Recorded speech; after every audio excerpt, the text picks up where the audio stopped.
Hi ಹಾಲ್ ಇವತ್ತು ನಾನು super ಆಗಿರುವಂಥ ಒಂದು ಚಿಕನ್ ಫ್ರೈನ ಮಾಡ್ತಾಯಿದ್ದೀನಿ. ಡ್ರೈ ಫ್ರೈ ಅಂತ ಹೇಳ್ಬೋದು, ಕರಿ ಲೀವ್ಸ್ ಫ್ರೈ. ಬನ್ನಿ ಹೇಗೆ ಮಾಡೋದು ಅಂತ ಶುರು ಮಾಡೋಣ.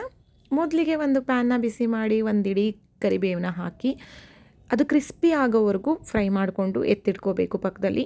ಅದೇ ಪ್ಯಾನ್ಗೆ 1-2 ಚಮಚ ಜೀರಿಗೆ, 1 ಚಮಚ ಕರಿಮೆಣಸು, ಹಾಗೆಯೇ 2 ಚಮಚ ಧನಿಯಾನ ಸೇರಿಸ್ಕೊಂಡು ಅದನ್ನು ಕೂಡ ಡ್ರೈ ಫ್ರೈ ಮಾಡಿ ಇದಿಷ್ಟನ್ನು ಒಂದು ಫೈನ್ ಪೌಡರ್ ಮಾಡಿ ಎತ್ತಿಟ್ಕೋಬೇಕು. ತಣ್ಣಗಾದಮೇಲೆ ಪೌಡರ್ ಮಾಡ್ಕೋಬೇಕು.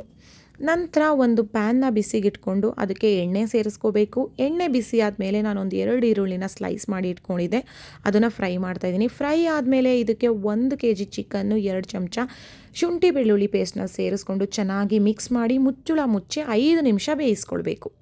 5 ನಿಮಿಷ ಆದಮೇಲೆ ಅದಕ್ಕೆ ಅರ್ಧ ಚಮಚ ಖಾರದ ಪುಡಿ, ಅರ್ಧ ಚಮಚ ಗರಂ ಮಸಾಲ, ಹಾಗೆಯೇ ರುಚಿಗೆ ತಕ್ಕಷ್ಟು ಉಪ್ಪನ್ನ ಕಡಿಮೆನೇ ಹಾಕ್ಕೊಳ್ಳಿ. ಇದಿಷ್ಟನ್ನು ಮಿಕ್ಸ್ ಮಾಡಿಬಿಟ್ಟು ಮತ್ತು 5 ನಿಮಿಷ ಬೇಯಿಸ್ಕೊಳ್ಬೇಕು.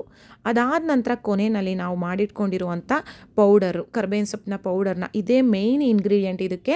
ಇದನ್ನು ಮಿಕ್ಸ್ ಮಾಡಿಬಿಟ್ಟು ಅಗೇನ್ 5 ಮಿನಿಟ್ಸ್ ಬೇಯಿಸ್ಕೋಬೇಕು. ಈಗ ಸ್ಟವ್ನ ಆಫ್ ಮಾಡಿಕೊಂಡು ಇದಕ್ಕೆ 1 ಚಮಚ ತುಪ್ಪ ಮತ್ತು ಕೊತ್ತಂಬರಿ ಸೊಪ್ಪು, ಒಂದು ಅರ್ಧ ನಿಂಬೆಹಣ್ಣು ಹಿಂಡಿದ್ರೆ ಸಖತ್ತಾಗಿರುವಂಥ ಟೇಸ್ಟಿ ಆಗಿರುವಂಥ ಸ್ಪೈಸಿ ಆಗಿರುವಂಥ ಫ್ರೈ ರೆಡಿ ಆಗುತ್ತೆ. ಎಂಜಾಯ್.